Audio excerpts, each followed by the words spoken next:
today we're going to be going over every single book I read in 2024. I will be putting the ratings like right down here in the corner of what I rated each book because my iPad, I tried filming this once and it kept lagging, so I kept pausing. And so we're just going to put them down here. But here is my reading stats. It's around 13,000 pages, I think, and then I read 42 books. So let's get right into it, starting in January. The first book I read this year was If You Had Been With Me by Laura Nolan. And this book, at the end, I sobbed. And I do know this book is a 5-star. This book is just, it was so good, and just the angst. Yeah, I loved this book. The next book I read this year, also in January, was The Inheritance Games by Jennifer Lynn Barnes. This is my first Jennifer Lynn Barnes book, and I loved it. I don't know. The ratings will be down here. I was going to say I think I know the rating, but the ratings will be down there. But I loved this book. I think it was so absolutely stunning. I think it was so cute. The Do-Over by Lynn Painter. This was my second Lynn Painter book because I read Better Than the Movies last year. And I read it like end of January, so right before Valentine's Day. And it was such a cute read. And I just love Lynn Painter's writing. It's so absolutely stunning. And her playlists always hit. And just the book boyfriends, they're amazing. I can't get enough of them. Then I read the sequel to If You Had Been With Me, and this is If Only I Had Told Her. This did not live up to the hype, unfortunately. I still cried a little bit, but it wasn't as good as the first one. I think this was kind of unnecessary at times. Like, there was like one POV I really liked, but other than that, I could have went without it. I think the first book was fine. I think she could have wrapped it up more in the first book, but this is when it gets into my reading slump. After I read this, I was so disappointed in my books that I did not read again until March because this was my first book of February. But then the book that got me out of that slump was Places We've Never Been by Cassie West. And this is super fast-paced. I love this book. And there was just like, it's just like your classic young adult rom-com. Like, it's super cute. And yeah, I think it's great. And I just got another book by her that I'm going to read in 2025. And I'm super excited to read it because this book is really, really good.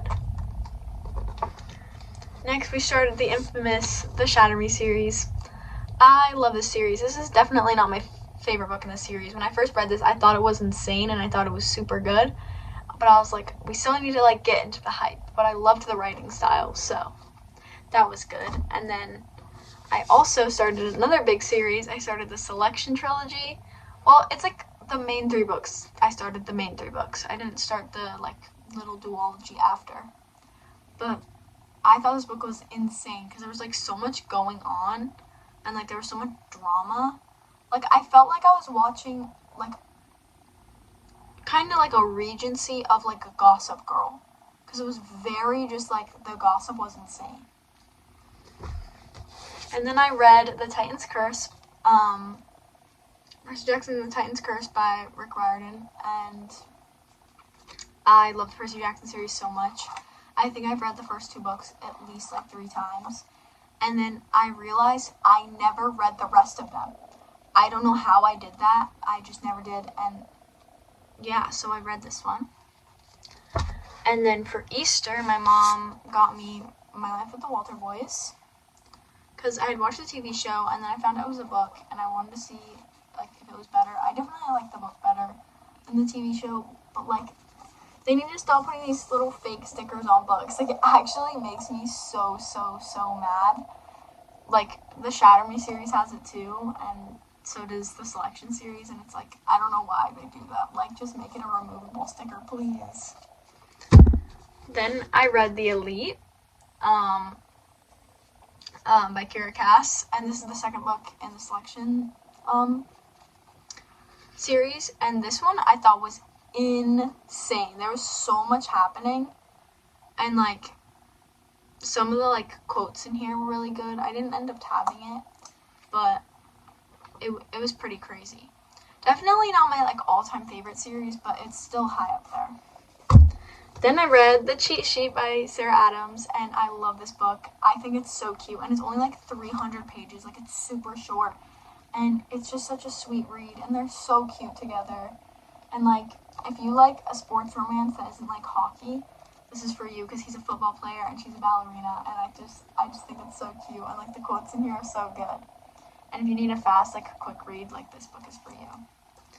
Then I finally continued reading the Shadowy series with Unravel Me, and this book was insane. Like the last, like, half of the book, my jaw kept, like, dropping on the floor. Like, there was so much going on.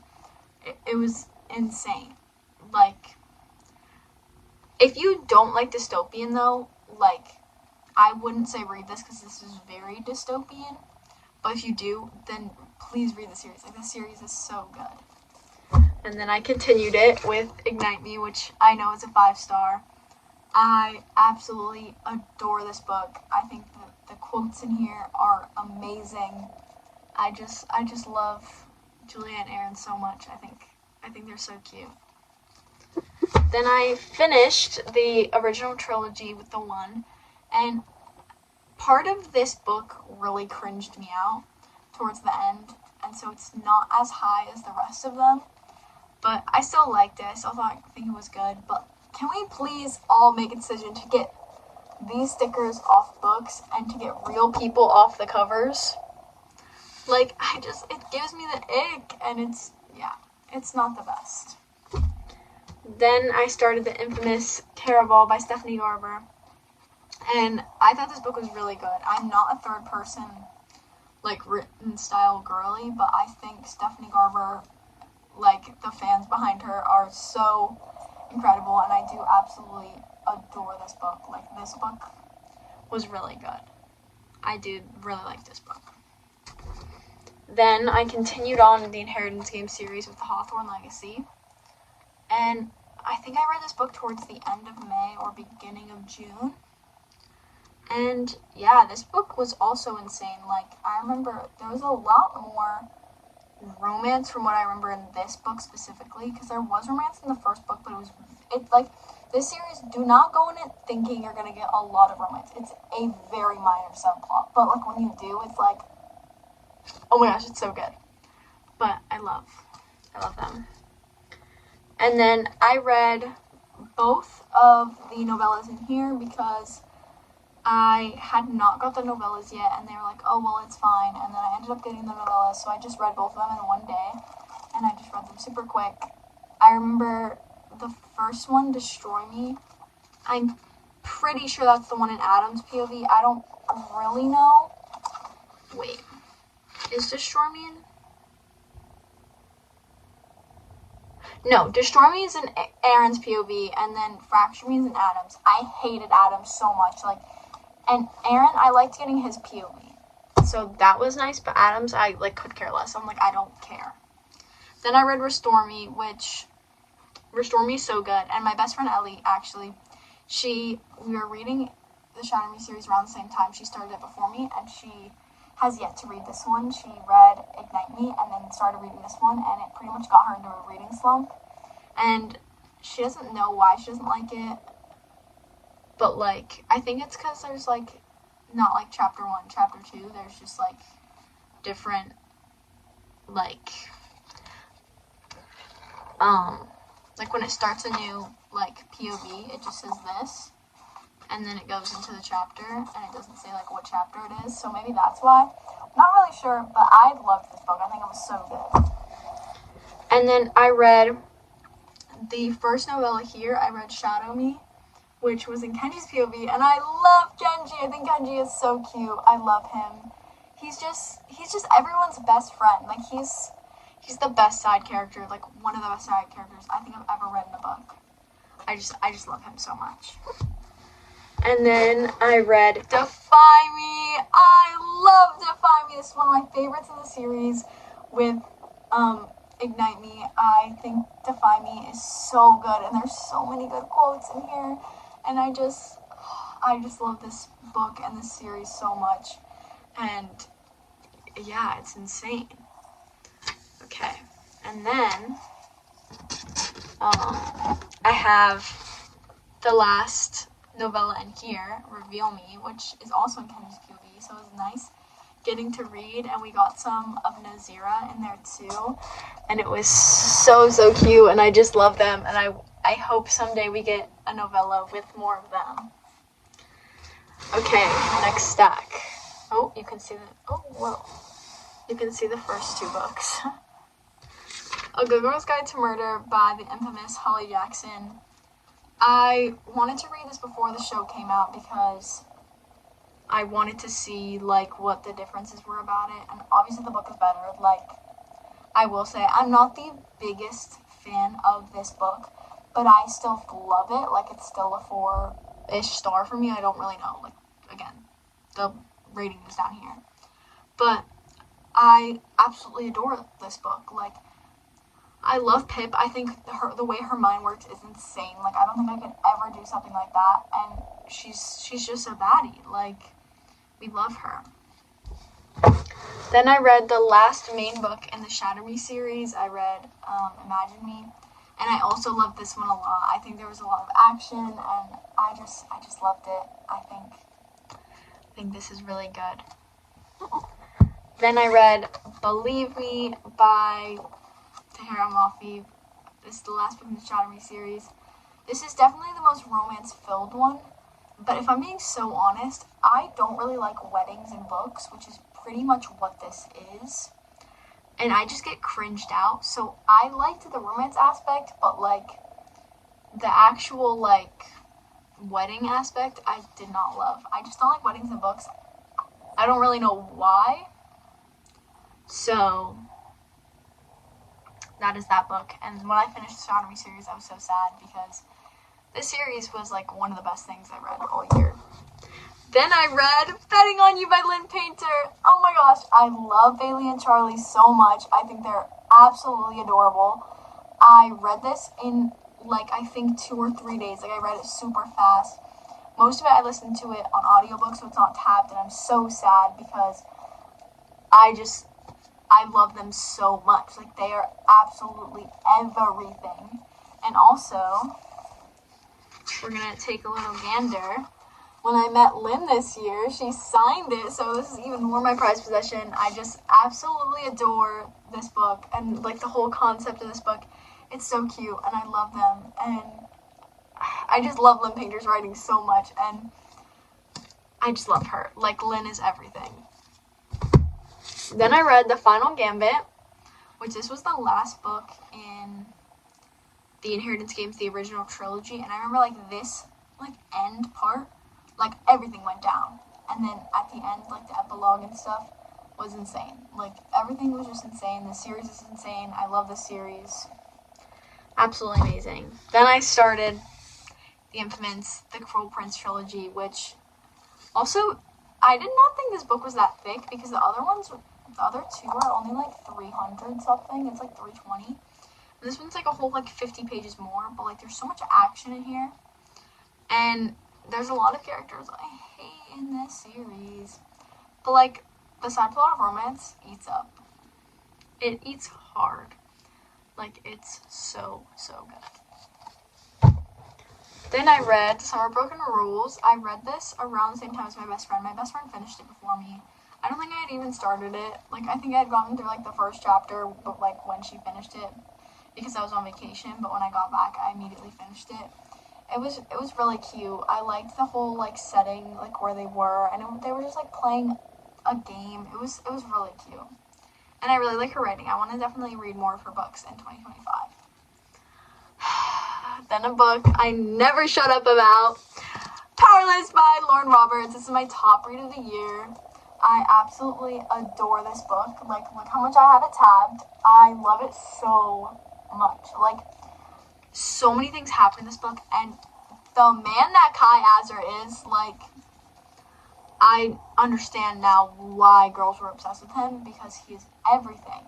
And this is an almost 500-page book, and I was so terrified. It did not feel like a 500-page book, because there was so much action and plot. And let's just say the last, like, maybe 25, 30 pages went by so fast.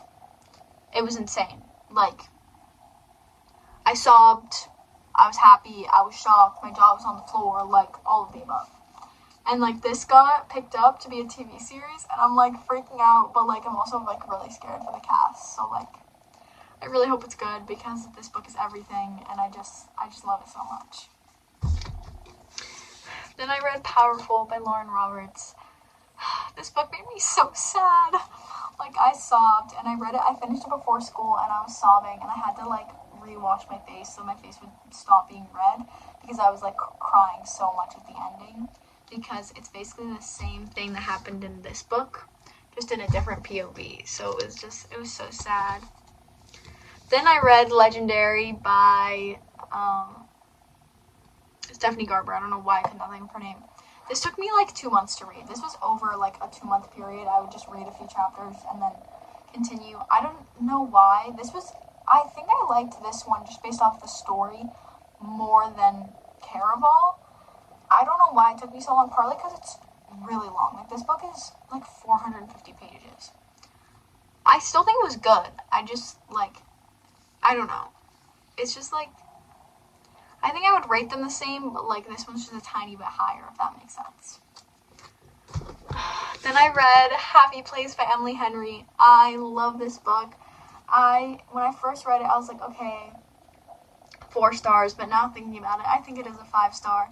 I always think about this book as one of my favorite books I read this year. I think that their chemistry and everything is absolutely amazing, and I just love the atmosphere it was in, and it was super chill. And I just love it. I think everyone should read this. Then I read one of Lynn Painter's little novellas, Better Than the Prom, which I thought was so cute. And I had finally, like, figured out how to read her little novellas. So it was, like, so fun to, like, go back into Better Than the Movies, because that was my favorite book last year. And still is one of my favorite books to this day. Then I read Nothing Like the Movies by Lynn Painter, which when I found out this was getting released, I absolutely died. I screamed. I was like, oh my gosh, stop. We're getting more of Wes and Liz. Like, what more could you want? And this lived up to the hype. I have so many tabs. I absolutely love this book. Like, this book eats up every time I think about it. I read this during one of the hurricanes because I live in Florida, and it just went by super speedy.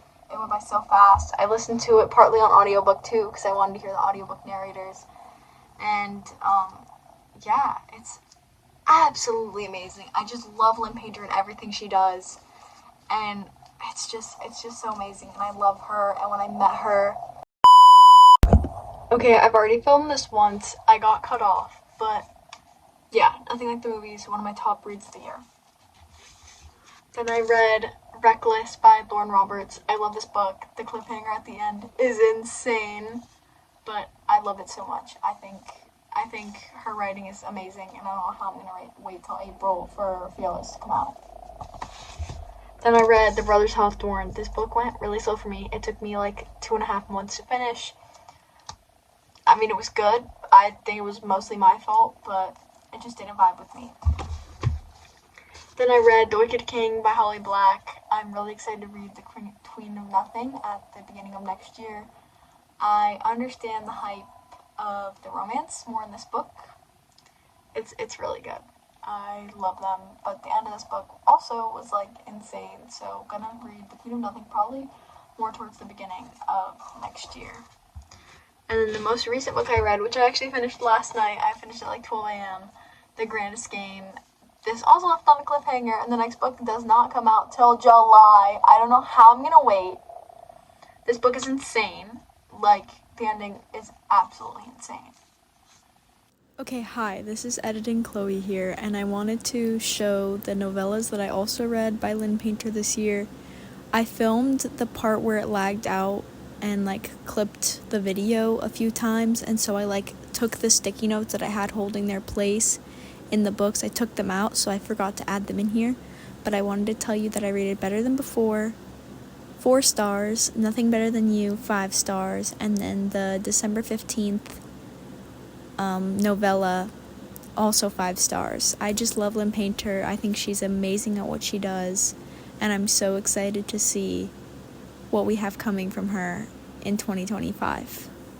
But yeah, that's all the books I read in 2024, and I'm so excited to go on the journey with you next year with my next reads and like what I get into next year. But I love you guys so much. I hope you guys have a great rest of your day. Thank you for watching, and I'll see you in my next video. Bye!